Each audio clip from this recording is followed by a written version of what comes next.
Шымкент қаласының Ворошиловка аталып кеткен елді мекенінде орналасқан Рахима Бегім балабақшасының 30-дан астам жұмысшылары 2 айдан бері еңбек ақыларын ала алмай жүр. 10 шақты жылдан бері жұмыс жасап келген мектепке дейінгі тәрбие беру мекемесіндегі еңбек ақы қатысты даулы мәселе балабақша құрылтайшысы қайтыс болғаннан кейін басталған. Яғни жекеменшік мекемеге мұрагер болып табылатындардың бірі тиісті құжатқа қол қоймай отырғандығы салдарынан мекеме жұмысшылары жалақымыздан қағылып отырмыз деп налиды. Міне осының салдарынан жуырда балабақша жұмысы да тоқтатылған. Шымкент қаласының Еңбекші ауданына қарасты Ворошиловка аталып кеткен елді мекенде орналасқан Рахима Бегім бөбекжай балабақшасы 10 жылға жуық уақыттан бері тұрақты жұмыс жасап келген. Алайда жекеменшік балабақша құрылтайшысының қазасынан соң мекемеде жалақы мәселесіне қатысты дау толастамай тұр. Себебі 200 орындық мектепке дейінгі тәрбие беру мекемесінде еңбек етіп келген 30-дан астам қызметкер шілде мен тамыз айларындағы еңбек ақыларын ала алмай табандарынан таусылып жүр. Олардың айтуынша балабақша құрылтайшысының қазасынан кейін мекеме мұрагерлері арасындағы өзара түсініспеушіліктің салдары қарапайым жұмыскерлердің жалақыларын алуларына кедергі болып тұрған көрінеді. 2 ай бұрын біздің құрылтайшымыз қайтыс болды. Сол себептен міне біз айлығымызды ала алмай отырық айлы. Міне 2 айдан да асып кетті. 70 мыңдай алып жүргем, сол 2 айлық көлемі 140 мыңдай болады ғой. Басқарушы да бар, меңгеруші де бар, біз бармаған жерімізге қалмады. Еңбек инспекциясына да бардық. Гараноға да бардық. Ешқандай ояқтан бір шешім көріп отқан жоқпыз. Бізге айлықты олар алып бере алмай отыр, шыны керек. Олар бізге енді құрылтайшының қайтыс болуына байланысты біз 6 ай күтуіміз керек екен. Яғни не үшін біз 6 ай күтіп отырамыз? Біздің де бала шағамыз бар мысалы. Сол айлыққа қарап отқан адамбыз, бізде күнделікті түсіп отқан табыс жоқ. Балабақшаның жұмысы тоқтап тұр қазір. Гароно тоқтатып қойды. Өйткені бізге 2 айдан бері айлығымызды ала алмаған соң финансированияны біз жүргіздірмейміз деп жауып қойды. 6 айдан кейін мұра ретінде кім болады, сол ары қарай басқарып сендерге береді. Ол кезде ақшамызды кім біледі? Иә, дұрыс. 6 ай өткеннен кейін болды да сосын. Нағосы Рахима Бегім балабақшасында 10 жылға жуық уақыт еңбек етіп келгендердің бірі Қарлығаш Түзелова. Музыкалық жетекші болып жұмыс жасаған ол, соңғы 2 айдағы жалақысын ала алмай табанынан таусылған. Мекеме құрылтайшысының көзі тірісінде жалақымызды уақытылы алып келгенбіз деп отырған ана бұл мәселенің тез арада шешімін тауып кінәсіз жұмысшылардың еңбек ақыларын қайтару қажет деп санайды. Еңбек инспекциясы даже шешім қабылдап, кімге мұра қалдырды, сол ғана шешеді деп отырды. Бұл жерде негізі ол кісінің 2 әйелі бар. Жаңа айтады ғой, баяғы құрылтайшының 2 әйелі бар, сол енді бір-бірлерімен мәмілеге келісімге келе алмай жатыр да. Сіздер енді ол 6 айдан кейін шешіледі деп отыр. Олар тек 6 айға ғана нетіп отыр да. Біздің құзырымызға неғымайды, біздің құқығымыз жоқ, 6 айдан кейін қаралады деп отыр. Сонда біз қазір төтенше жағдай болды, кеше 2 айда балдарымыз мектепке бару керек. Соның барлығын қалай айлықсыз біз күн көреміз? Қазір мына жұмыстан шыққаннан кейін бізді ешкім алмайды. Қазір оқу жылы басталып кетті. Ешқандай приказдың бәрі жаңағы бұйрықтың бәрі шығып қойды ғой, мектеп басталды. Біз еш жерде жұмысқа тұра алмай жатырмыз қазір. Сонда кім шешеді бұл мәселе? Құрылтайшымыз бар кезде еш уақытта бізде айлықтан қысқан адам емес. Өзіміздің жұмысымызды өзіміз біліп, сонша ұжым болып істеп отырмыз ғой осы уақытқа дейін. Енді жемге жем келген кезде мынандай жағдай нетіп отырды. Енді бізге тек көп сұрап тұрған жоқпыз ғой, 2 айлық көлемінде айлығымызды берсін, содан кейін біз одан кейін не істесек оны істесін өздері. Бала шағамыз қазір киімнің уақытысы білесіздер, барлығы онлайнда өтіп жатыр. Компьютері керек, телефон әперу керек, оның барлығы біздің мойнымызда, әкесі мен анасының мойнында. Енді барынша артып қойғанымыз жоқ, жұмысымызды жасап жатырмыз ғой. Бірақ сонда да алатын ақымызды алуымыз керек та. Бұл проблемаларын шешіп береміз, ақшаларыңды алып беруге тырысамыз, деді Тажиева.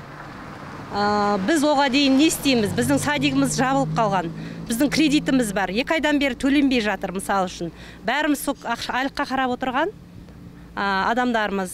2 айдан бері мысалы әркім әр жақтан алып төлеп жатыр кредиттерін.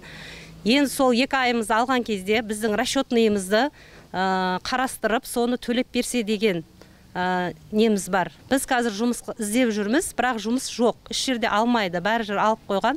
Карантин кесірінен қазір бәрі жерде қысқартулар болып жатыр, оны өздеріңіз де білесіздер. Қазір жұмыс іздеу өте қиын мәселе, жұмыс табу деген. Бастықтардың өзі де жолын іздестірді, бірақ еш нәрсе шешілмей жатыр. Бұның бәрі жаңағы осы жекеменшік иесінің, әйелдерінің талас, иә. Сол қашан шешілсе, содан кейін шешіледі деп отыр. Оға дейін біз не істеуіміз керек? Жұмысымыз да жоқ, мысал үшін. 6 айға дейін біз күте алмаймыз. Табанақы маңдай терлерінің ақысын даулап қаржыдан қысылған жұмысшылар бұған дейін Шымкент қалалық білім басқармасы мен еңбек инспекциясына да мәселелерін айта барыпты, алайда одан еш нәтиже болмағандығын айтады. Есесіне жалақы мәселесіне қатысты туындаған жағдайдан соң білім басқармасының пәрменімен жекеменшік балабақша жұмысы 31 тамыздан бастап тоқтатылған.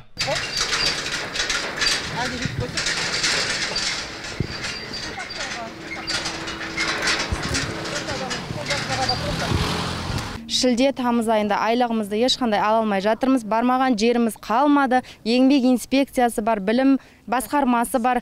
Барлық жерге барып болдық. Енді біз қай жаққа барамыз, қайдан аламыз, айлық жөнінде бізге ешкім нақты жауап айта алмай жатыр. Біздің меңгерушімізге енді рұқсат бермей жатыр. Гаронада өткені ақша жатыр деп жатыр. Біз айтып жатырмыз, ең болмаса бізге берсеңіздерші деп те бардық. Өздеріңіз арқылы деп.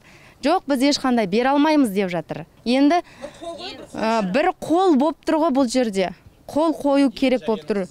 Иә, екінші әйелдің қолы болып, қызының қолы болып тұр. Біз сол жөнде қиналып жатырмыз. Олған да барып жатырмыз. Ол да айтып жатыр. Қолға салдық. Иә, әрине салдық қолға. Ол кісі менің қатысым жоқ дейді. Кімнің қатысы бар бұл жерде? Білмейміз, кімнің қатысы бар екен.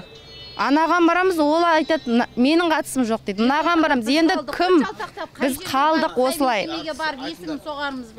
Екі айлық жалақыларын ала алмай бүгінде жұмыссыз жүрген жекеменшік балабақша қызметкерлері жиналған орынға өзің қайтыс болған балабақша құрылтайшысының ұлымын деп таныстырған Хидиятулла Мухиболлаұлы да келіп жетті. Алайда мекеме құрылтайшысы ұлының еңбекақыға қатысты мәселеге айтар жауабы мынадай. Мына көріп тұрған Рахима бегім балабақшасы бізге қарасты. Бірақ бұл жерде әкем басшы болғаннан кейін Алланың қалауымен 25-ші июнь күні әкем бұл дүниеден озды. Алланың құзырына қайтты. Енді мына басшы болмағаннан кейін жұмысшылардың қолында ештеңе келмейді. Мына правоподпись деген нәрсе бар екен. Ол сол нәрсені қоюшы мына садик кімнің атына аударылған болса, сол адамдардың рұқсатымен болу керек екен. Әкемнің екі әйел болған. Сол екі әйелінің үлкен қызына мына садиктің жартысын аударған екен. Жартысы біздің атымызда. Біз қол қойдық. Себебі мына жұмысшылардың ақысını беру керек. Пайғамбарымыз айтқандай, жұмысшының ақысы тері қатпай тұр беріңдер деген. Соған енді қолдан келген нәрсенің бәрін істедік. Баратын жерге бардық. Тек қана сол әйелінің үлкен қызы қол қойса, проблеманың бәрі шешіледі. Шешу үшін мына сол қызының правоподписқа рұқсат беру керек. Біздің қолымыз ештеңе келмеді. Жартысы біздікі болғаннан кейін, жартысы оларнікі болғаннан кейін біз бір амал істеуге шамамыз жетпей жатыр. Әпшелеріміз, аналарымыз жұмыс істеген 2 айдан бері айлығын ала алмай жүр. Ол рас нәрсе. Ол жерде тұрған шынымен өтірік жоқ. Тек қана сол қыздың рұқсатын алу керек. Сонда баяғы проблеманың бәрі шешіледі. Білмеймін, олардың ойы не екенін біз білмейміз. Мына садикті қазір жабылып қалуы мүмкін. Ашылмай қалуы мүмкін. Ақша түскен. Тек қана сол кісінің қолы, біз бәріміз қол қойдық. Мұрагер балдары бәрі қол қойды. Тек қана сол қызы қою керек. Олар сәл орысшалау. Орысшалау болғаннан кейін менің қарындасым. Мен ол танымаймын былай қарағанда. Соған бұл қыздарға енді өткеннен барған екен. Барса бұл қыздарға түрлі сөздерін айтқан, бірақ айтқан сөздердің ешқандай нәтижесі болмады. Енді қолдардан кім қолдан қалай жәрдем келсе сояға барсын.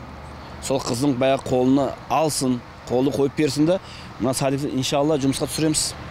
Арғара жұмыс істейді, арғара елге халыққа қызмет қылады. Балдар тәрбие алады. Балдар сонша мына жұмысшылардың айлығы, несібесі шығады. Карантиндік шектеулер кезінде жалақысыз әрі жұмыссыз қалып отырған балабақша қызметкерлерінің шағымынан Шымкент қаласының еңбек инспекциясы да хабардар. Алайда қаланың бас мемлекеттік еңбек инспекторы Бауыржан Қалжанов Бөбекжай балабақшасы шағын кәсіпкерлік нысанына жататындықтан мекемеге тексеру жүргізе алмай отырғандықтарын айтады.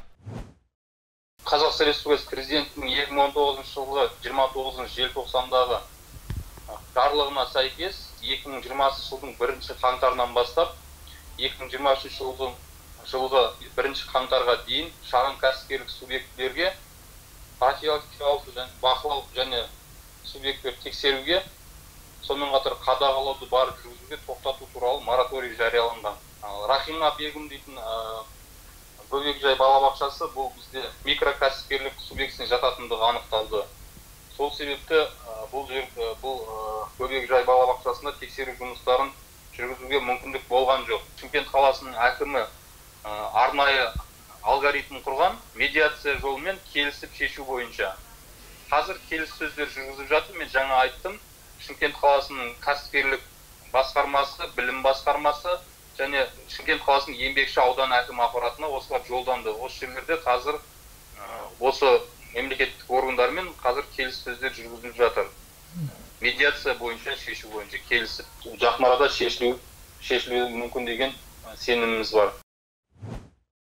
Ендігі жерде жекеменшік балабақшадағы жалақыға қатысты туындаған мәселені медиация тәртібімен, яғни кәсіпкерлік, білім басқармасы және балабақша мұрагерлері арасындағы өзара келісім бойынша ғана шешуге мүмкіндік бар. Осылай деген еңбек инспекциясының басшысы бұған дейін де қалада осыған ұқсас жағдайлардың орын алып, соңынан бітімге келу арқылы шешілген жайттары тәжірибеде бар екендігін жеткізді.